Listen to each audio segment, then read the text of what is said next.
तो यहाँ पे इस वीडियो में हम बात करने वाले हैं जेनेटिक्स टॉपिक के जो principle of inheritance and variation वाला चैप्टर है हमारा, उसमें न्यूमेरिकल क्वेश्चंस और उनके फॉर्मूले के।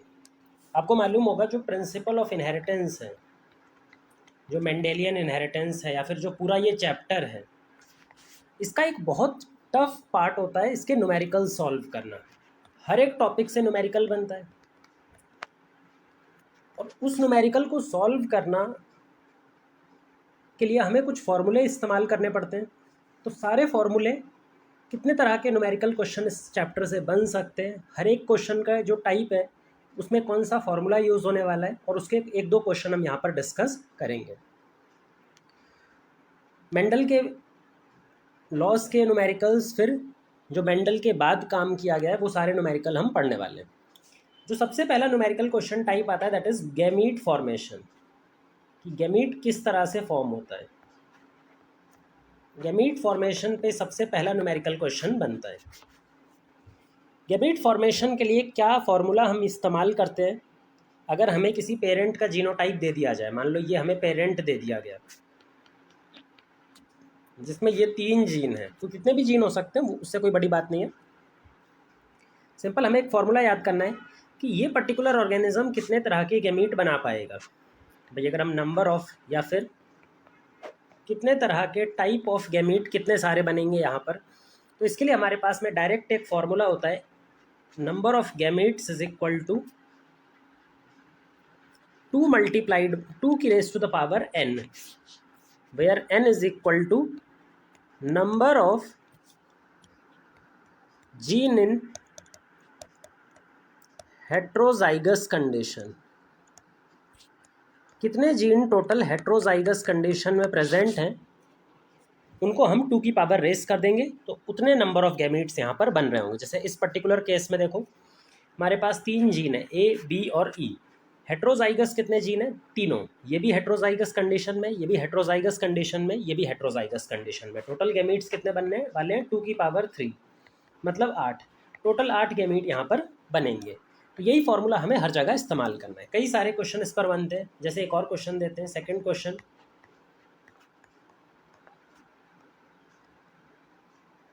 अगर इसमें टाइप ऑफ गैमीट पूछा जाए, number of different type of gametes कितने बन सकते हैं, तो फिर से वही फॉर्मूला हमें इस्तेमाल करना है, दैट इज़ 2 की पावर n। यहाँ पर n क्या है? यहाँ पर देखो ध्यान से, तो एक जीन जो है, सिर्फ एक जीन हेट्रोजाइगस कंडीशन में, बाकी दोनों होमोजाइगस कंडीशन में। तो होमोजाइगस वाले को हम काउंट नहीं करते, हम डायरेक्ट यहाँ पर रखेंगे 2 की पावर 1 इज इक्वल टू 2। तो यहाँ पर सिर्फ 2 तरह के गैमीट्स बन सकते हैं। तो ये फॉर्मूला हमें हमेशा ही इस्तेमाल करना है अगर नंबर ऑफ गैमीट्स पूछ लिया जाए कि कितने तरह के गैमीट्स पॉसिबल होते हैं, और पेरेंटल जीनोटाइप जब दिया गया होता है। अच्छा, इसी को कई बार मॉडिफाई कर दिया जाता है, जिसमें वो नंबर के साथ टाइप भी पूछ लेता है। भाई कौन से टाइप के गैमीट्स बनेंगे वो भी बताओ। तो ये भी बताना कोई बहुत मुश्किल बात नहीं है। इसके लिए हमें सेम फॉर्मूले को एक एक्सपेंडेड वर्जन में लिखना पड़ता है। जैसे अगर यहाँ पे हम देखें, तो यहाँ पर 2 जीन हैं, कितने तरह के गैमीट बनेंगे? 2 जीन हैं, दोनों हेट्रोजाइगस कंडीशन में, मतलब 2 की power 2 is equal to 4 gametes. अब इन 4 गैमीट्स के कौन कौन से टाइप बनने वाले हैं, इसके लिए हम एक मेथड इस्तेमाल करते हैं, फोर्क लाइन मेथड, जहाँ पर हम एक फोर्क का फॉर्मेशन करते हैं, एक ऐसा पॉइंट जिससे 2 डिफरेंट ब्रांच निकल रही होती हैं, और उन हर एक ब्रांच पे हम हेट्रोजाइगस जीन को लेबल कर देते हैं। कुछ इस तरह से हम बहुत सारे ब्रांचेस बनाएंगे, ए जीन, स्मॉल ए जीन। अब दोनों जीन्स के, दोनों एलील्स से एक एक नई ब्रांच बनाओ, जहाँ पर बी जीन को रखो, कैपिटल बी स्मॉल बी। यहाँ से भी 2 ब्रांच बनाओ, एक पे कैपिटल बी, एक पे स्मॉल बी। अब जब गैमीट बनाना होगा तो आप डायरेक्ट यहाँ से गैमीट बना सकते हो। एक गैमीट बन गया ए बी, एक दूसरा गैमीट है कैपिटल ए स्मॉल बी, एक और गैमीट है capital A small A capital B, एक और गैमीट है स्मॉल ए स्मॉल बी। तो ये 4 तरह के गैमीट्स जो हमने यहाँ पर 4 तरह के बताए थे, ये बन गए। तो इस तरह से हम 4 गैमीट बना सकते हैं। चारों गैमीट इक्वल प्रोबेबिलिटी में बनते हैं। जितने भी गैमीट बनते हैं वो इक्वल प्रोबेबिलिटी में। तो अगर ये 4 गैमीट्स हैं तो चारों की प्रोबेबिलिटी क्या होगी? 1/4 प्रोबेबिलिटी। तो कई बार प्रोबेबिलिटी क्वेश्चन भी आगे हम डिस्कस करेंगे, तो वहाँ भी ये काम आएगा। एक और क्वेश्चन कर लेते हैं, थोड़ा सा और बड़ा लेते हैं। मान लो हमारे पास में बी, अब की बार ये छोड़ दो, D, E एंड F। यहाँ पर देखिए 3 जीन है और हमसे पूछा गया है कितने गैमीट्स बनेंगे और उनके कौन कौन से टाइप बनने वाले हैं वो बना करके भी दिखाना है।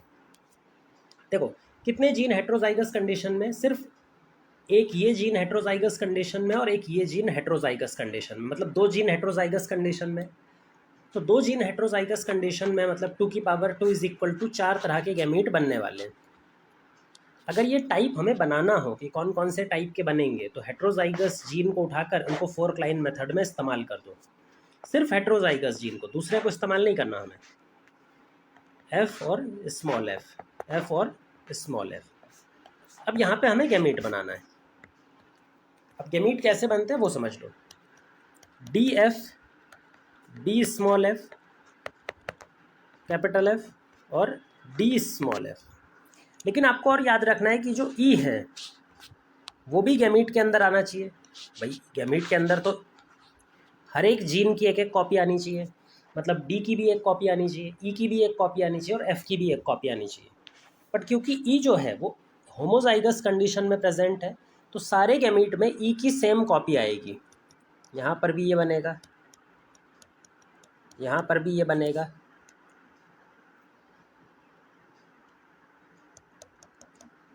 यहाँ पर भी ये बनेगा और यहाँ पर भी ये बनेगा। तो 4 तरह के ये गैमीट्स बनेंगे जिनमें जो ई वाला है वो सेम है क्योंकि उसकी होमोजाइगस स्टेट है तो सब में सेम रहेगा।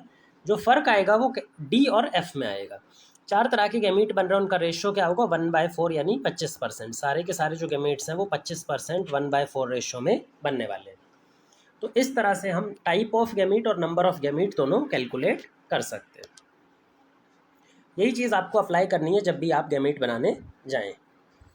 ये पहला टाइप हो गया गैमीट फॉर्मेशन। गैमीट फॉर्मेशन के बाद में मेंडल के जो मोनोहाइब्रिड क्रॉस और डाई हाइब्रिड क्रॉस उन्होंने परफॉर्म किए थे उनके F1 और F2 रेशियो के बिहाफ पर भी न्यूमेरिकल्स बनते हैं। तो जो मेंडल के रेशियोज हैं, जो मेंडल के क्रॉस हैं, पहला है मोनोहाइब्रिड क्रॉस और दूसरा है डाई हाइब्रिड क्रॉस, इनके बेस्ड पर इनके जो रेशियो होते हैं F1 रेशियो F2 रेशियो उन पर भी न्यूमेरिकल क्वेश्चंस बन सकते हैं। पहले बात करते हैं मोनोहाइब्रिड क्रॉस रेशियो की। जो मोनोहाइब्रिड क्रॉस है उसमें हम किस तरह का रेशियो एक्सपेक्ट कर सकते हैं। ठीक है, अब मोनोहाइब्रिड क्रॉस अगर कहीं पर भी आपको दिया गया है तो उसमें क्वेश्चन कैसे आते हैं वो समझ लेते हैं। क्वेश्चन यहाँ पर 3 तरह के आते हैं। पहले होते हैं परसेंटेज वाइज।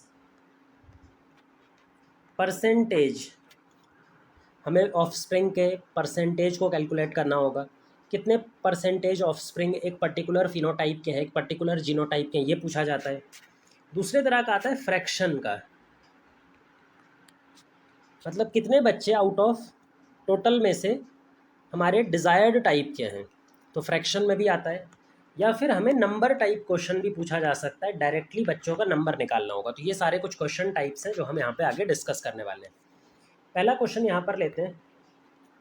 मान लो कि हमारे पास में एक पेरेंट है ये और इसको क्रॉस करा रहे हैं हम, सॉरी हमें मोनोहाइब्रिड क्रॉस देखना है। हमने इसको क्रॉस कराया इसके साथ में, ठीक है, एक जीन के लिए ये पेरेंट है और एक ये पेरेंट है। अब इनको क्रॉस कराकर जो प्रोजेनी है उस प्रोजेनी में कितने तरह के जीनोटाइप दिखाई देंगे, नंबर ऑफ जीनोटाइप हमें कौन कौन से दिखाई देने वाले हैं वो हमें यहाँ पे बताना है। तो सिंपल सा इस तरह के क्वेश्चन में आपको डायरेक्ट पुनेट स्क्वायर यूज़ करना होता है। एक पेरेंट के गैमेट को यहाँ पर रख दो और दूसरे पेरेंट के गैमेट को दूसरी साइड रख दो, ये वाला कैपिटल स्मॉल ए, और दोनों को क्रॉस करा करके यहाँ पे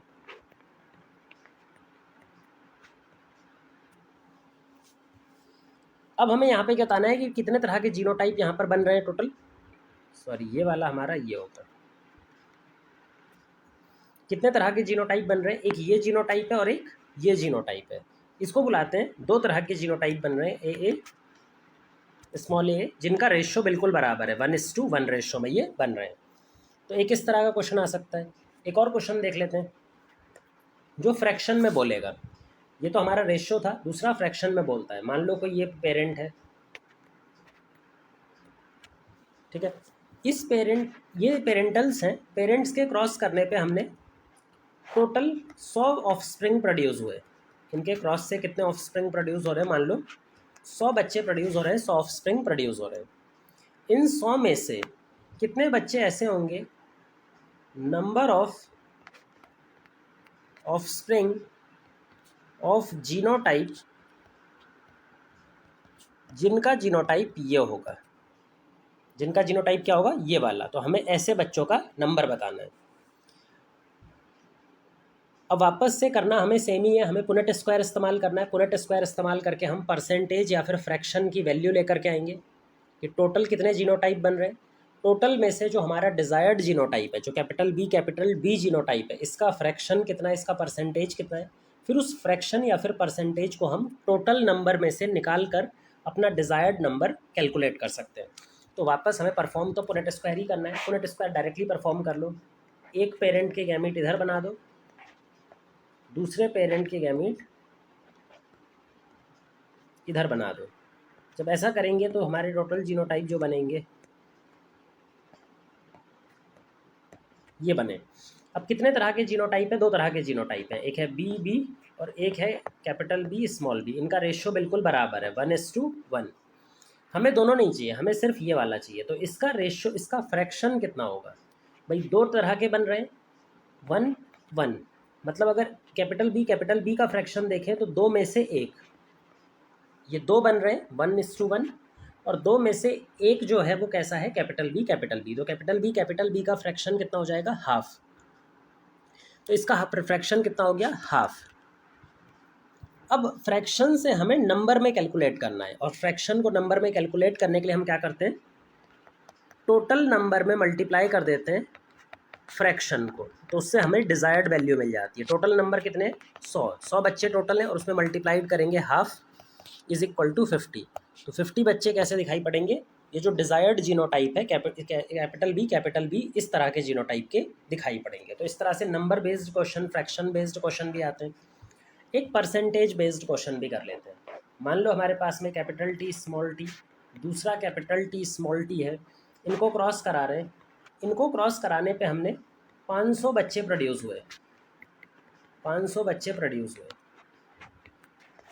अब इन 500 बच्चों में से टॉल हाइट वाले कितने होंगे, मतलब ये जीनोटाइप को लेकर के बात नहीं कर रहा, ये फिनोटाइप को लेकर के बात कर रहे हैं।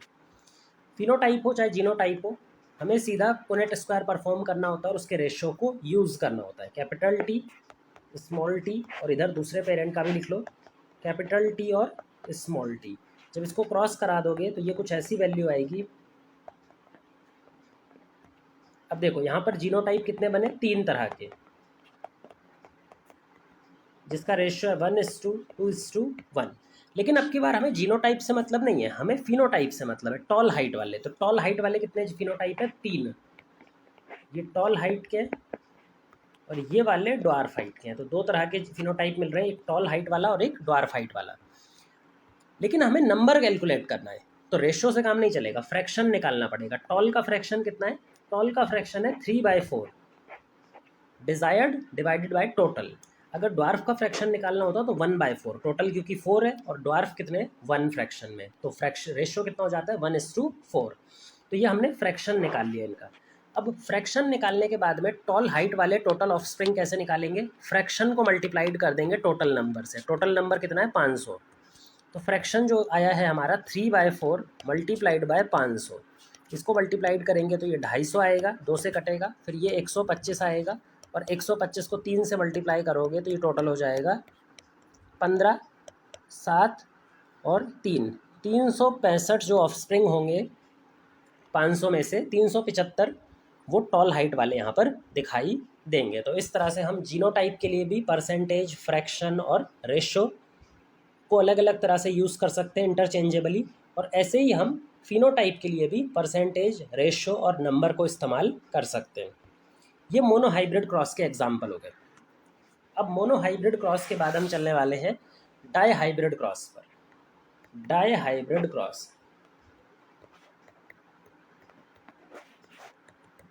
डाई हाइब्रिड क्रॉस में हम दो जीन का इनहेरिटेंस पढ़ते हैं, वो तो दोनों जीन्स हैं वो साथ में इनहेरिट होते हैं और दोनों जीन हमेशा इंडिपेंडेंटली इनहेरिट होते हैं। मेंडल के हिसाब से जब भी दो जीन इनहेरिट हो रहे होते हैं तो वो कैसे इनहेरिट हो रहे हैं? इंडिपेंडेंटली इनहेरिट हो रहे होते हैं। अब ये इंडिपेंडेंटली जब इनहेरिट होंगे तो क्या क्या प्रॉपर्टीज आने वाली है वो भी हमें समझना है। अगर दो जीन इंडिपेंडेंटली इनहेरिट कर रहे हैं, इसका मतलब जब भी हमें इनको सॉल्व करना होगा न्यूमेरिकल, तो हम दो इंडिपेंडेंट पुनेट स्क्वायर परफॉर्म करेंगे। यहाँ पर हम क्या करेंगे?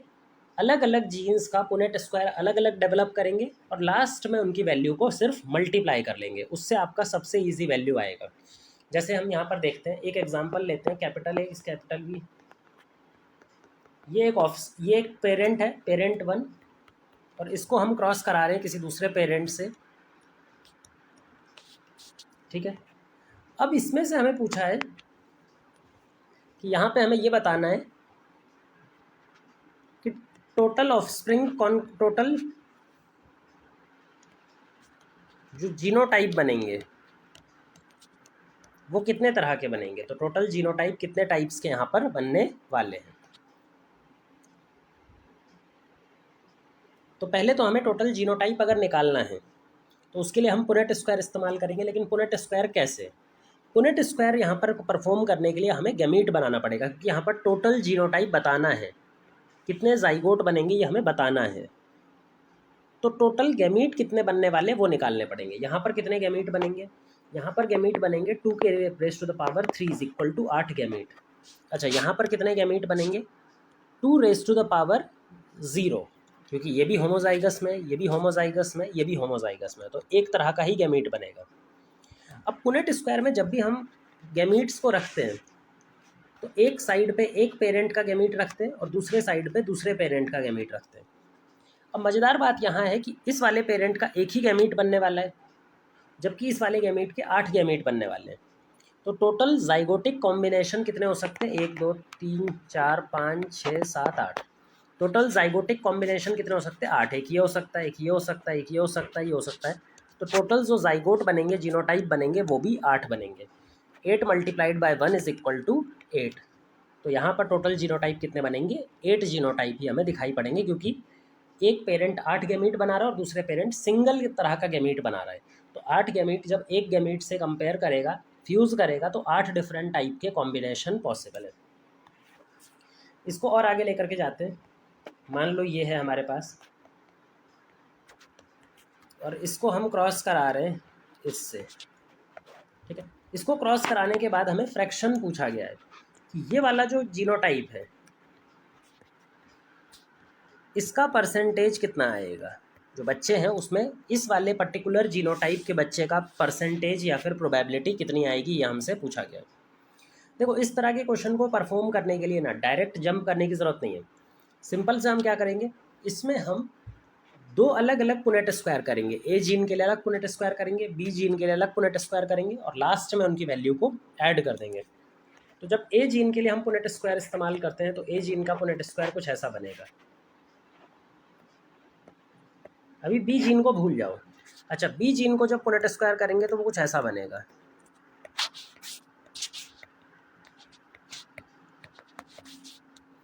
अब इनकी वैल्यू रख देते हैं।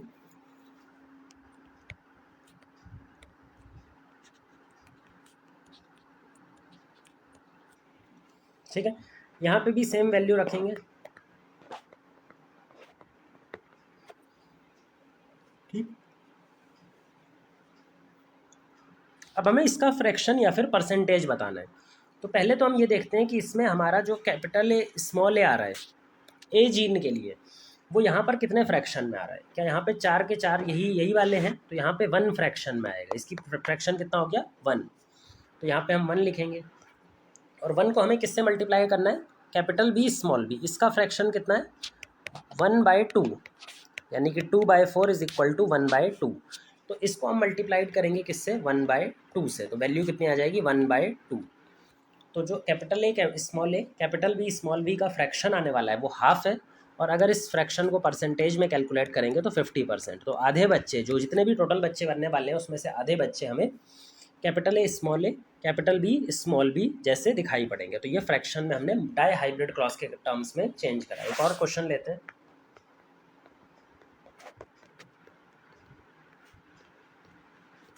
ये हमने दो पेरेंट्स लिए हैं, पेरेंट 1 और पेरेंट 2। इनको क्रॉस कराने पे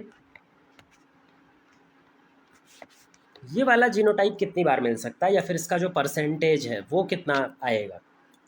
फिर से हमें ए वाले जीन का अलग कर लो और बी वाले जीन का अलग पुनेट स्क्वायर बना लो। जब ए वाले जीन का पुनेट स्क्वायर बनाओगे तो वो कुछ ऐसा बनेगा, एक पेरेंट का इधर रख दो, एक पेरेंट का इधर रख दो। बी वाले के लिए भी ऐसे ही करो। अब बी वाले में ध्यान से देखो तो सारे के सारे जो दोनों पेरेंट है वो होमोजाइगस है और सेम टाइप के होमोजाइगस है, तो वहाँ तो चेंज आने की पॉसिबिलिटी ही नहीं है। यहाँ तो सारे के सारे ऐसे ही बनेंगे।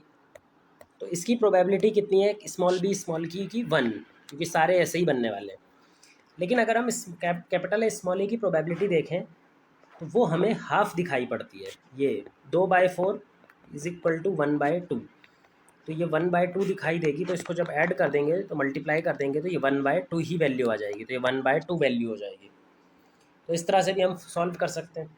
एक और एग्जांपल लेते हैं। अब की बार हम नंबर में चेंज करेंगे, फ्रैक्शन निकालेंगे और उस फ्रैक्शन को नंबर में चेंज कर रहे होंगे। मान लो यहाँ पर एक गैमेट है कैपिटल ए, ठीक है। इसको हम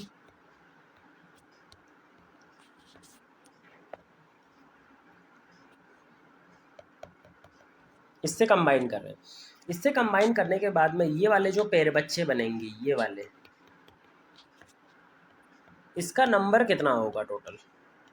अगर जो टोटल नंबर ऑफ ऑफस्प्रिंग 1000 बने हैं, मान लो 1000 टोटल नंबर ऑफ ऑफस्प्रिंग है, तो अगर 1000 टोटल नंबर ऑफ ऑफस्प्रिंग है तो उन ऑफस्प्रिंग में से capital A, capital B small B और कैपिटल ई स्मॉल ई, ये वाले जीनोटाइप वाले कितने नंबर में बनने वाले, तो ये हमें यहाँ पर कैलकुलेट करके देना है।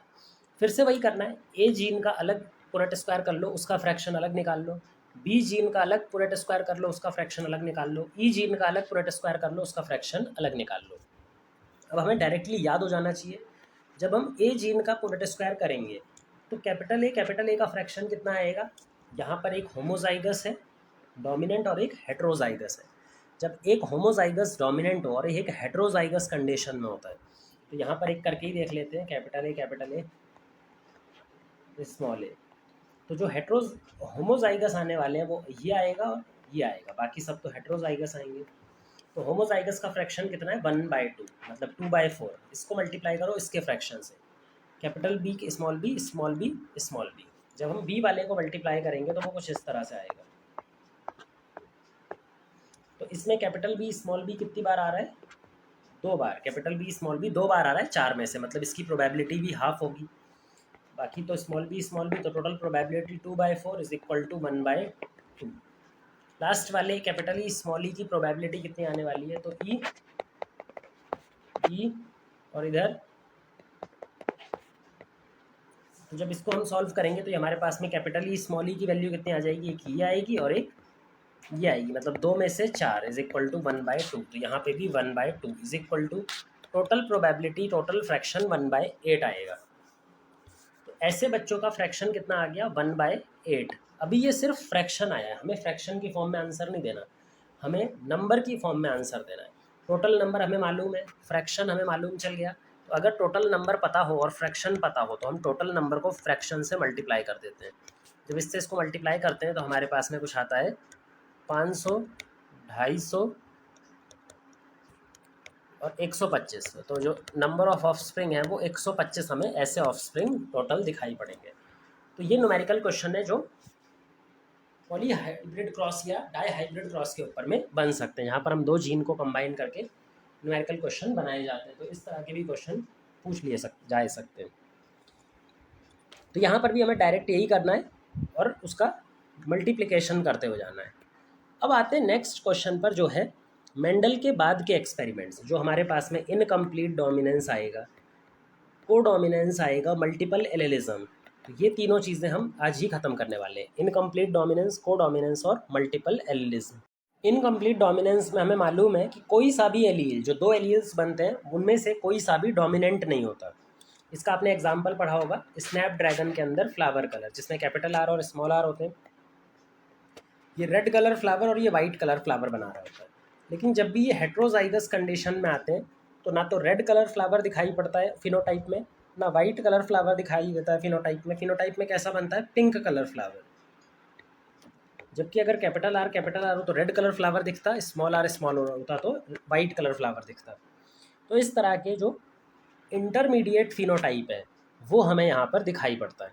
इंटरमीडिएट फिनोटाइप होने की वजह से इसका जीनोटिपिक रेशो और फिनोटिपिक रेशो बराबर आता है। तो ये इस तरह के न्यूमेरिकल्स भी हमें सॉल्व करने हैं। तो मान लो यहाँ पर एक क्वेश्चन है कि इनकम्प्लीट डोमिनेंस एक जीन फॉलो कर रहा है, एक पर्टिकुलर जीन है जो क्या फॉलो कर रहा है? Incomplete dominance. अगर वो इनकम्प्लीट डोमिनेंस फॉलो कर रहा है और उसमें कुछ इस तरह की कंडीशन है,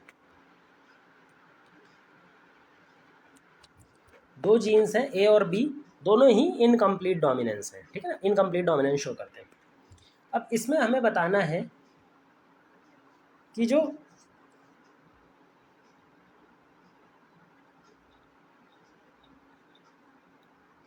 कितने तरह के फिनोटाइप यहाँ पर आएंगे।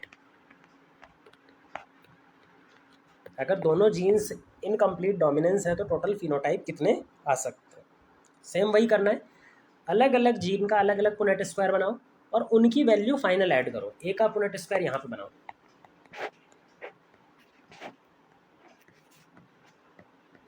ये एक हो गया, ये एक हो गया, ये एक हो गया, ये हो गया। बी का अलग बना लो, सोचो ही मत, बिना सोचे पहले तो बना ही लो इतना।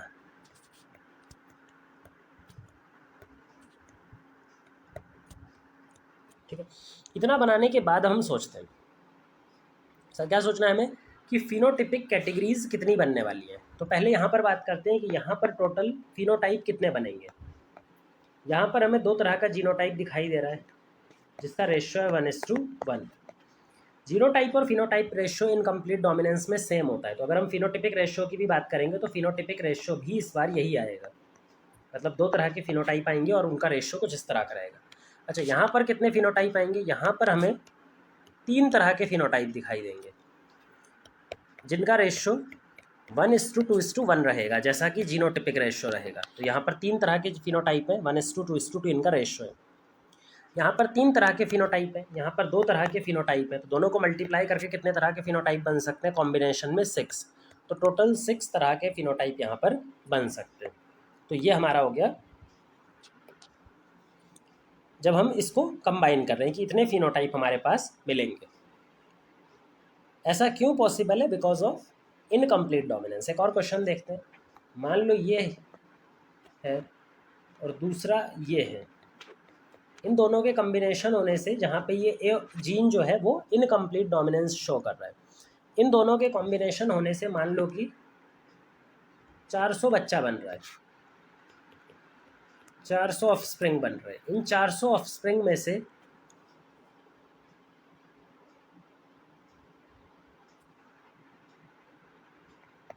होमोजाइगस कितने बनेंगे?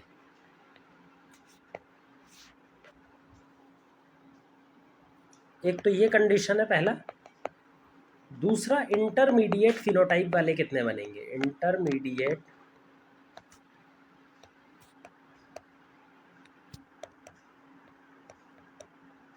इंटरमीडिएट फिनोटाइप का मतलब ही होता है हेट्रोजाइगस कंडीशन, क्योंकि जो इनकम्प्लीट डोमिनेंस केस होता है उसमें हेट्रोजाइगस कंडीशन में पर्सन या फिर जो इंडिविजुअल होता है वो इंटरमीडिएट का फॉर्मेशन कर रहा होता है। पहले तो होमोजाइगस की बात करते हैं। होमोजाइगस पता करना कोई मुश्किल नहीं है, पुनेट स्क्वायर बना लो, इसका पुनेट स्क्वायर यहाँ पे, इसके गैमेट यहाँ पर, जब कंबाइन करेंगे तो कुछ इस तरह से करेंगे।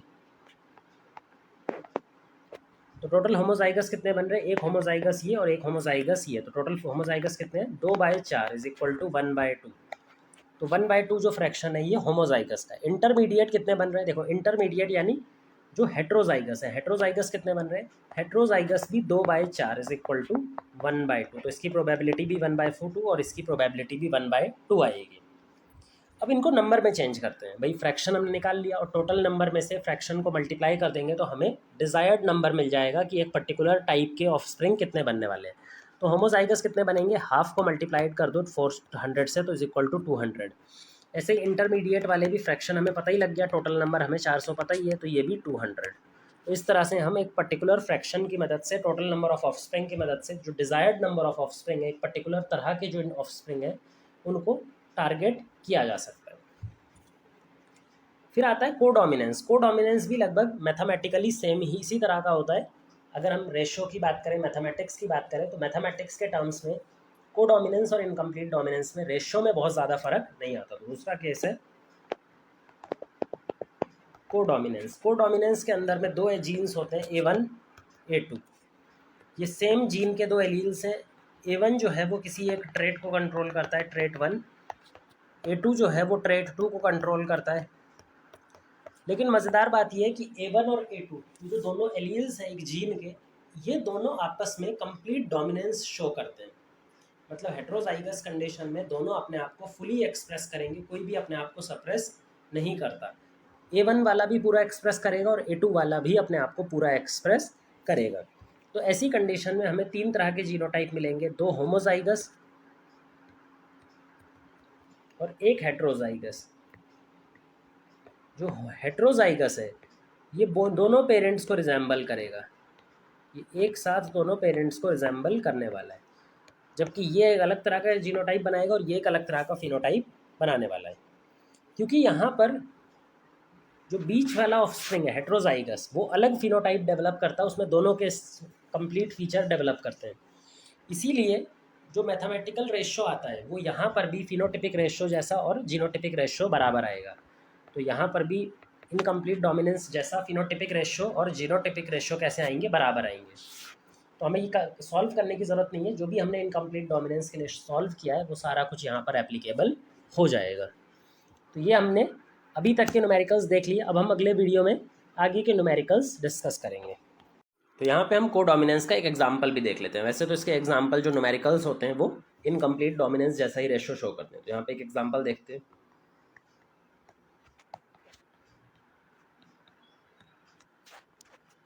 यहाँ पर पूछा गया है कि इसके इनके ऑफस्प्रिंग में फिनोटिपिक रेशियो क्या आएगा। जो इनका ऑफस्प्रिंग आएगा उसमें फिनोटिपिक रेशियो कितना रहेगा, ये हमें भी कैलकुलेट करके देना है। वापस से कोई चीज़ नहीं करनी, दो अलग अलग, क्योंकि दो जीन्स हैं, एक जीन ए है और एक जीन बी है। इन जीन के रिस्पेक्ट में हम पुनेट स्क्वायर बनाएंगे और उस पुनेट स्क्वायर से फिनोटिपिक रेशियो निकाल लेंगे ए और बी के रिस्पेक्ट में अलग अलग, और फिर उनको डायरेक्ट मल्टीप्लाई करना है।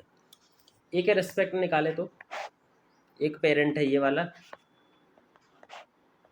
और एक पेरेंट है ये वाला।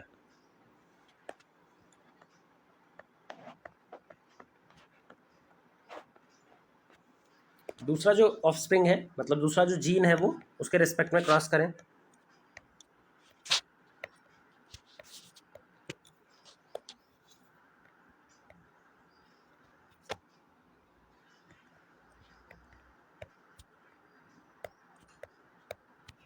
ये हो गया हमारे पास में दूसरा क्रॉस। अब इनका फिनोटिपिक रेशियो हमें फाइंड करना है, तो इनका पहले इन दोनों का अलग अलग फिनोटिपिक रेशियो निकाल लो और उनको मल्टीप्लाई करके जो कंबाइंड फिनोटिपिक रेशियो आता है वो हम निकाल सकते हैं। किसी भी तरह के रेशियो को निकालने के लिए हमें दो मोनो हाइब्रिड के रेशियो को मल्टीप्लाई करने की ज़रूरत होती है बस। यहाँ पर कितना फिनोटिपिक रेशियो आएगा, देखो ये कोडोमिनेंस है, मतलब यहाँ पर दोनों होमोजाइगस एक अलग अलग तरह का फिनोटाइप दिखाएंगे और हेट्रोजाइगस एक अलग तरह का फिनोटाइप दिखाएगा। तो यहाँ पर देखो हेट्रोजाइगस कितने हैं, 2, होमोजाइगस कितने हैं, 2। तो 1:1 के रेशियो में दो फिनोटाइप दिखाई पड़ेंगे। एक फिनोटाइप यहाँ पर ए और ए की वजह से, और एक फिनोटाइप इसका अलग दिखाई पड़ेगा। ऐसे यहाँ पर देखो, यहाँ पर टोटल जीनोटाइप कितने हैं, ये वाले, और हर जीनोटाइप एक अलग फिनोटाइप दिखा रहा है। रेशियो भी कितना है, 1:2:1। ये एक अलग फिनोटाइप है, ये एक अलग फिनोटाइप है और ये एक अलग फिनोटाइप है। तो टोटल 3 तरह के फिनोटाइप है और उनका रेशियो क्या है, 1:2:1। अब इन दोनों को अगर कंबाइंड फिनोटिपिक रेशियो निकालना हो तो मल्टीप्लाई कर दो। इसको मल्टीप्लाई करके हमें कंबाइंड फिनोटिपिक रेशियो मिल जाएगा। जब हम इसको कंबाइन करेंगे तो हमें कितने तरह का फिनोटाइप मिलेगा, ये 2 तरह का फिनोटाइप है और ये 3 तरह का फिनोटाइप है। तो 2 को 3 से मल्टीप्लाई करोगे तो आएगा तुम्हें टोटल 6 टाइप का फिनोटाइप। हमें फिनोटाइप कितने मिलने वाले हैं भाई, नंबर पे तो 6 ही मिलेंगे, क्योंकि 3 को 2 से मल्टीप्लाई किया तो 6 तरह के फिनोटाइप मिलेंगे। और अगर इनका रेशियो भी निकालना हो तो रेशियो आप डायरेक्ट मल्टीप्लाई कर दो। 1 को 1 से मल्टीप्लाई किया तो रेशियो 1, 1 को 2 से मल्टीप्लाई किया तो रेशियो 2, 1 को 1 से मल्टीप्लाई किया तो रेशियो 1, फिर से 1 को 1 से 1, 2, 1। तो जो अल्टीमेट फाइनल रेशियो आएगा वो कुछ इस तरह का आएगा। 1:2:1, 1:2:1, ये 6 तरह के फिनोटाइप और उनका रेशियो ऐसे कैलकुलेट कर सकते हो। डायरेक्ट दो रेशियो को निकाल के फाइनल मल्टीप्लाई कर दो। ये हो गया कोडोमिनेंस। कोडोमिनेंस के बाद में अब हम बात करने वाले हैं मल्टीपल एलिलिज्म। यहाँ पे एक नया कॉन्सेप्ट है जिसका नाम है मल्टीपल एलील्स, और इसी इनहेरिटेंस को हम मल्टीपल एलिलिज्म बुलाते हैं। इसी इनहेरिटेंस को हम क्या बुलाते हैं? Multiple allelism. मल्टीपल एलिलिज्म का मतलब है एक जीन है और उसके मल्टीपल एलील्स हैं, मोर देन 2 एलील्स।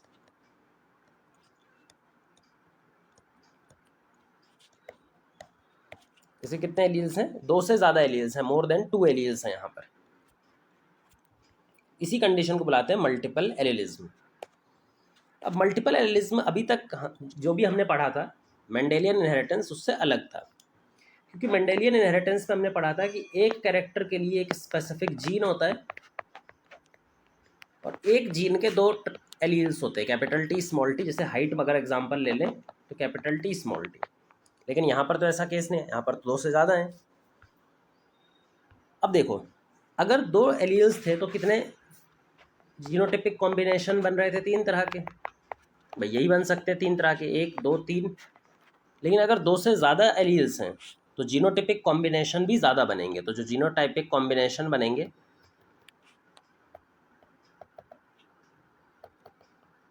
वो भी मोर बनेंगे या फिर ज़्यादातर बनेंगे, 3 से ज़्यादा बनने वाले।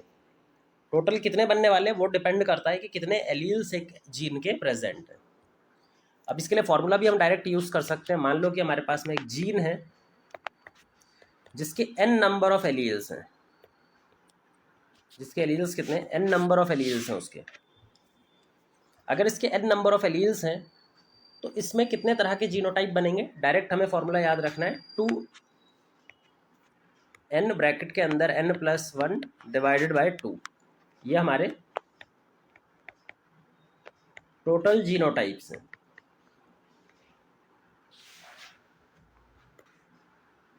ये जो टोटल जीनोटाइप्स हैं ये इतने बनेंगे, n ब्रैकेट के अंदर में n+1 डिवाइडेड बाय द 2।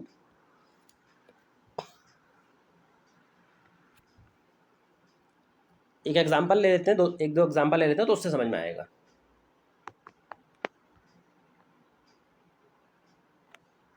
जैसे मान लो कोई एक जीन है, मल्टीपल एलिज्म शो कर रहा है और उसमें 4 एलील्स हैं उस पर्टिकुलर जीन के। अगर 4 एलील्स हैं तो उसके जीनोटाइप कितने हो जाएंगे? 4 ब्रैकेट के अंदर 5 divided by 2 is equal to 10। अच्छा, एक और एग्जांपल ले लो। कोई दूसरा जीन है जिसके 3 एलील्स हैं, कोई A1, A2 और A3। तो 3 एलील्स हैं और इनके रिस्पेक्ट में हमें जीनोटाइप बताना है। तो टोटल जीनोटाइप कितना हो जाएगा? टोटल नंबर ऑफ जीनोटाइप हो जाएंगे 3 ब्रैकेट के अंदर में 4 divided by 2 is equal to 6। अच्छा, इस 6 में से भी ध्यान देना कि कुछ होमोजाइगस होंगे और कुछ हेट्रोजाइगस होंगे। होमोजाइगस यानी दोनों एलील्स सेम टाइप के अगर प्रेजेंट हो किसी इंडिविजुअल में तो उसको होमोजाइगस बोलते हैं, और हेट्रोजाइगस अगर दोनों एलील्स डिफरेंट टाइप के हैं। तो इस 6 में से कितने होमोजाइगस बनेंगे और कितने हेट्रोजाइगस बनेंगे, ये भी पता होना चाहिए। तो जो होमोजाइगस यहाँ पर बनने वाले हैं वो सेम बनते हैं जितने एलील्स होते हैं भाई, क्योंकि जितने एलील्स हैं उतने ही होमोजाइगस बन सकते हैं। एक होमोजाइगस A1 बन जाएगा, एक होमोजाइगस A2 बन जाएगा, एक होमोजाइगस A3 हो जाएगा। भाई जो भी एलील है वही तो दूसरा रिपीट करेगा ना, तो नंबर तो सेम ही रहेगा। जितने एलील्स हैं उतने होमोजाइगस। तो होमोजाइगस 3 और हेट्रोजाइगस जो बच गए, 3 6 में से माइनस कर दो तो 3 जो बच गए वो हेट्रोजाइगस है। फिर से एक एग्जाम्पल ले लेते हैं, फिर उससे समझ में आ जाएगा। मान लो कोई जीन है, उसके 5 एलील्स हैं, 5 एलील्स हैं, B1, B2, B3, B4, B5, ये 5 एलील्स हैं। तो इन 5 एलील्स के रिस्पेक्ट में कितने जीनोटाइप बनेंगे? तो 5 एलील्स के रिस्पेक्ट में 5 multiplied by 6 divided by 2 is equal to 15। तो 15 जीनोटाइप यहाँ पर बनने वाले हैं। और इन 15 जीनोटाइप के रिस्पेक्ट में कितने होमोजाइगस और कितने हेट्रोजाइगस बनेंगे? होमोजाइगस यहाँ पर बनेंगे 5, 1 2 3 4 5, 5 होमोजाइगस बनेंगे। B1, B2, B3, B4, B5। तो होमोजाइगस 5 हो जाएंगे और हेट्रोजाइगस टोटल कितने बनेंगे जो बच गए? 10 15 में से 5 माइनस कर दो तो जो 10 बचे हैं वो हेट्रोजाइगस इंडिविजुअल की फॉर्म में दिखाई पड़ेंगे। तो ये होते हैं हमारे मल्टीपल एलेलिज्म के केस। अब मल्टीपल एलेलिज्म में अभी तक हम जीनोटाइप के रिस्पेक्ट में बात करें कि जीनोटाइप कितने बनेंगे, कैसे बन सकते हैं, किस तरह की पॉसिबिलिटीज है वो बनते हैं। लेकिन एक और चीज़ होती है फिनोटाइप। भाई जीनोटाइप से डायरेक्ट फिनोटाइप तो आता नहीं है, फिनोटाइप तो डिपेंड करता है कि जीनोटाइप कैसा है और साथ में एलील्स का आपसी इंटरेक्शन कैसा है। एक एलील दूसरे पर डोमिनेंट है, इनकम्प्लीट डोमिनेंट है या फिर को डोमिनेंट है। 3 तरह के इंटरेक्शन हमने पढ़े हैं, डोमिनेंस, इनकम्प्लीट डोमिनेंस या फिर को डोमिनेंस। तो एक एलील दूसरे पर किस तरह का इंटरेक्शन शो कर रहा है वही डिसाइड करता है कि फिनोटिपिक रेशियो जीनोटिपिक रेशियो के कंपैरिजन में कैसे डेवलप करेगा। एक और चीज़ याद रख लो, मल्टीपल एलिज्म में जब भी मल्टीपल एलिज्म होता है तो मल्टीपल एलिज्म में एक इम्पॉर्टेंट चीज़ होती है कि एलील्स का इंटरेक्शन इंडिपेंडेंट होता है। मान लो A1 A2 A3 A4 है, तो हो सकता है कि A1 A2 को डोमिनेंट हो, ये दोनों कैसे हों, को डोमिनेंट, जबकि A1 A3 और A4 के लिए डोमिनेंट हो। मतलब A1 क्या है, A3 के लिए भी डोमिनेंट और A4 के लिए भी डोमिनेंट। जो A2 है वो A4 के साथ भी डोमिनेंट है और A3 के साथ भी डोमिनेंट है। मान लो ये दोनों के लिए डोमिनेंट है। जो A3 है वो A4 के ऊपर डोमिनेंट है। तो यहाँ पर हम देख सकते हैं कि जो एलील्स का इंटरेक्शन है वो इंडिपेंडेंट है। इस वाले पेयर का जो इंटरेक्शन है वो दूसरे को अफेक्ट नहीं करता, दूसरे वाले पेयर का जो इंटरेक्शन है वो इसके इंटरेक्शन को अफेक्ट नहीं करता। इंटरेक्शन हमेशा इंडिपेंडेंट होता है। जैसे A1 जो है वो डोमिनेंट है किसके ऊपर, A3 A4 के ऊपर, A2 डोमिनेंट है A4 A3 के ऊपर, A3 डोमिनेंट है A4 के ऊपर। तो ये सारी चीज़ें हमें याद रखनी है। और सारे इंटरेक्शन जब हमें पता होते हैं हर एलील के बीच में, उसके बाद ही हम फिनोटिपिक रेशियो स्टार्ट करेंगे फ्रॉम जीनोटिपिक रेशियो। जैसे कुछ एग्जांपल्स देख लेते हैं, उससे समझ में आ जाएगा। मान लो कि एक जीन है ए जीन और इस जीन के 3 एलील्स हैं A1 A2 A3। अगर इसके 3 एलील्स हैं और इन तीनों में इंटरेक्शन कैसा है, A1 जो है वो डोमिनेंट है A2 के ऊपर भी और A3 के ऊपर भी। जो A2 है वो को डोमिनेंट है A3 के साथ। जो A2 है वो किसके साथ को डोमिनेंट है, A3 के साथ। अब हमें यहाँ पे बताना है कि कितने तरह के फिनोटाइप डेवलप कर सकते हैं जो ऑफस्प्रिंग होंगे, मतलब इस जीन के रेस्पेक्ट में कितने फिनोटाइप पॉसिबल है। तो जीनोटाइप बना लो इसके सारे और जीनोटाइप के बाद में फिनोटाइप बना लो। फिनोटाइप बेस्ड ऑन कि एलील्स के पेयर के बीच में किस तरह का इंटरेक्शन शो हो रहा है। पहले तो जीनोटाइप की बात करते हैं। 3 एलील्स हैं, 3 एलील्स से जीनोटाइप कितने बनेंगे, तो टोटल जीनोटाइप जो बनेंगे 3 multiplied by 4 divided by 2 is equal to 6। 6 में से 3 तो होमोजाइगस बनेंगे, मतलब ये वाले A1 A1 A2 A2 A3 A3। क्या इसमें एक फिनोटाइप 1 आएगा, इसमें फिनोटाइप 2 आएगा, इसमें फिनोटाइप 3 आएगा, क्योंकि होमोजाइगस स्टेट में तो हर एलील अपने आप को एक्सप्रेस करता है, एक नया ट्रेट शो करता है। होमोजाइगस स्टेट में तो कोई डोमिनेंस को डोमिनेंस का मतलब नहीं है। बात आती है हेट्रोजाइगस स्टेट में। हेट्रोजाइगस कितने बनेंगे, A1 A2 A1 A3 A2 A3, बस ये 3 बनेंगे हेट्रोजाइगस। अब इनमें कैसे फिनोटाइप आएंगे ये इंपॉर्टेंट होता है। होमोजाइगस के फिनोटाइप तो अलग अलग बनते ही हैं, बट हेट्रोजाइगस में जो फिनोटाइप डेवलप होने वाला है वो किस तरह का होगा वो इंपॉर्टेंट होता है हमारे लिए। अब इंट्रैक्शन समझो। जो A1 था वो किसके ऊपर डोमिनेंट था, A2 के ऊपर। अगर A1 A2 के ऊपर डोमिनेंट है तो चाहे A2 हो या A2 ना हो, A1 अपने आप को पूरा एक्सप्रेस करेगा, वो डोमिनेंट टाइप का है। तो यहाँ पे कौन सा ट्रेट आएगा, P1। तो यहाँ पर P1 जैसा ट्रेट ही आएगा क्योंकि A1 डोमिनेंट है।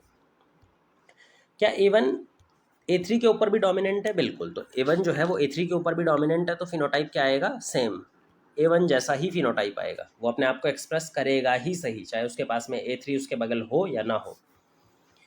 फिर बात करते हैं A2 और A3 का रिलेशन। A2 और A3 को डोमिनेंट है, यहाँ पर हमने इक्वल साइन से बताया था को डोमिनेंट है। अगर को डोमिनेंट एलील्स हो और हेट्रोजाइगस कंडीशन होती है तो वहाँ पर एक तीसरा ट्रेट बनता है। तो ये एक अलग ट्रेट है P4, ये नया ट्रेट है, ये दोनों में से किसी को मैच नहीं करेगा। तो यहाँ पर टोटल फिनोटाइप ट्रेट कितने हो गए, 1 2 3 और 4।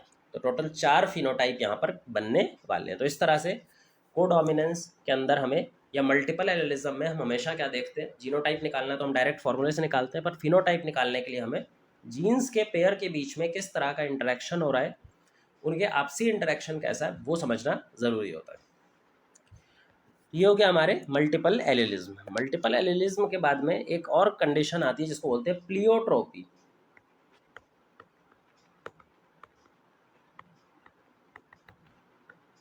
प्लियोट्रोपी, तो प्लियोट्रोपी के भी न्यूमेरिकल्स आते हैं। प्लियोट्रोपी के न्यूमेरिकल्स कैसे आते हैं, पहले तो हमें ये पता होना चाहिए कि प्लियोट्रोपी होता क्या है। प्लियोट्रोपी में से बहुत ज़्यादा न्यूमेरिकल क्वेश्चन नहीं आते, पर हाँ एक प्लियोट्रोपी का एग्जाम्पल दिया हुआ है, उस पर न्यूमेरिकल क्वेश्चन बनते हैं। पहले तो प्लियोट्रोपी होता क्या है बस एक बार ओवरव्यू ले लेते हैं।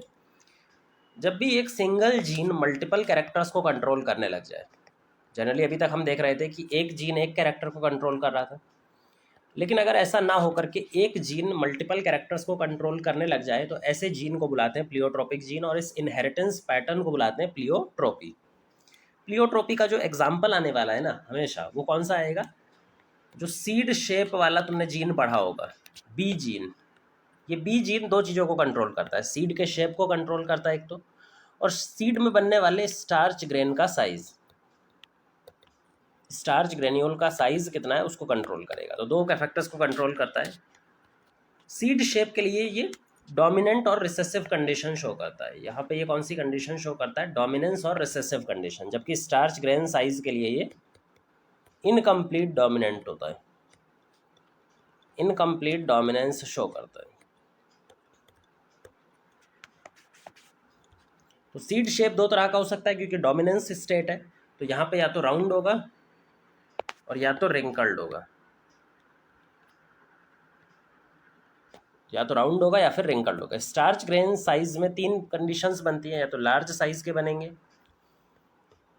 या तो स्मॉल साइज के बनेंगे, या फिर इंटरमीडिएट साइज के बनेंगे, या लार्ज साइज के या स्मॉल साइज के या फिर इंटरमीडिएट। इंटरमीडिएट जब हेट्रोजाइगस कंडीशन आएगी, क्योंकि ये इनकम्प्लीट डोमिनेंस है इसके लिए। अब ये जो बी जीन है इसके दो एलील्स होते हैं, एक कैपिटल बी और एक स्मॉल बी, एक स्मॉल बी। अगर दो एलील्स हैं तो तीन जीनोटाइप बन सकते हैं, कैपिटल बी स्मॉल बी और कैपिटल बी स्मॉल बी। अच्छा, ये वाला जो सीड बनेंगे इनका सीड शेप कैसा होगा और स्टार्च ग्रेन का साइज कैसा होगा, ये राउंड शेप दिखाई देगा, और बिग स्टार्च ग्रेन बनेंगे। जो स्टार्च ग्रेन यहाँ पर बनने वाले हैं वो लार्ज साइज के बनेंगे, बड़े बड़े साइज के बनेंगे। यहाँ पे रिंकल्ड शेप होगा और स्मॉल स्टार्च ग्रेन बनेंगे। जो स्टार्च ग्रेन बनते हैं वो यहाँ पे छोटे साइज के बनने वाले, यहाँ पे ये छोटे साइज के। यहाँ पर क्या बनेगा, सीड शेप के लिए ये डोमिनेंस कंडीशन शो कर रहा है, तो सीड शेप के लिए ये राउंड दिखाई पड़ेगा।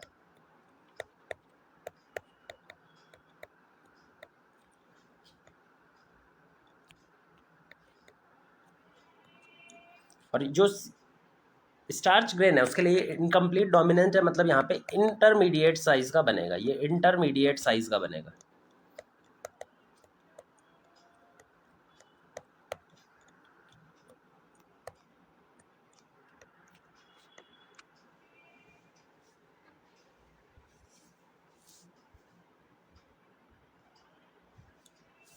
ये इंटरमीडिएट साइज का बनेगा। तो इस तरह के क्वेश्चन यहाँ पर पूछे जाने वाले हैं। अब क्वेश्चन बता देते हैं किस तरह के क्वेश्चन आएंगे।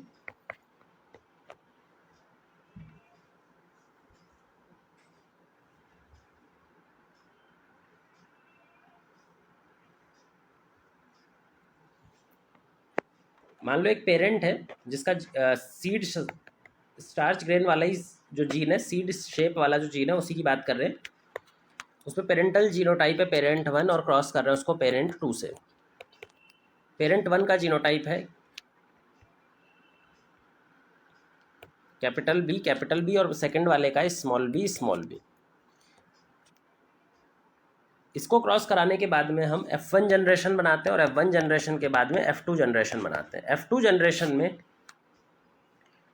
मान लो अगर टोटल 1000 बच्चे प्रोड्यूस हो रहे हैं, टोटल ऑफस्प्रिंग कितने प्रोड्यूस हो रहे हैं, 1000 ऑफस्प्रिंग। तो 1000 में से राउंड ऑफस्प्रिंग और इंटरमीडिएट साइज के स्टार्च ग्रेन वाले ऑफस्प्रिंग कितने होंगे।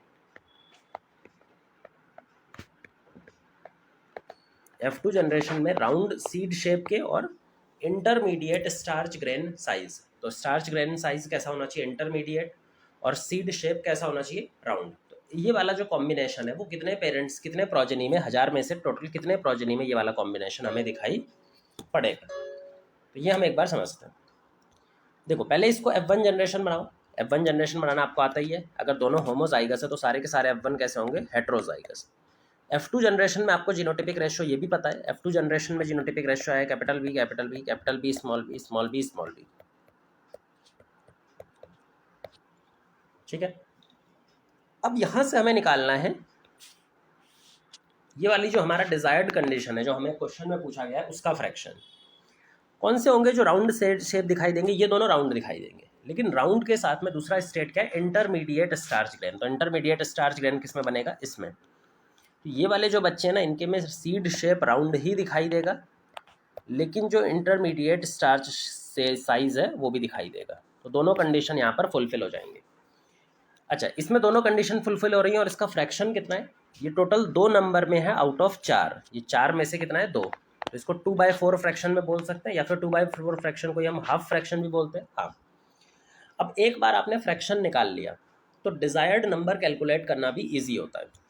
डिजायर्ड नंबर कैलकुलेट करने के लिए हम फ्रैक्शन को मल्टीप्लाई कर देते हैं टोटल नंबर से। तो 1000 से टोटल मल्टीप्लाई कर दो, यह आ जाएगा 500।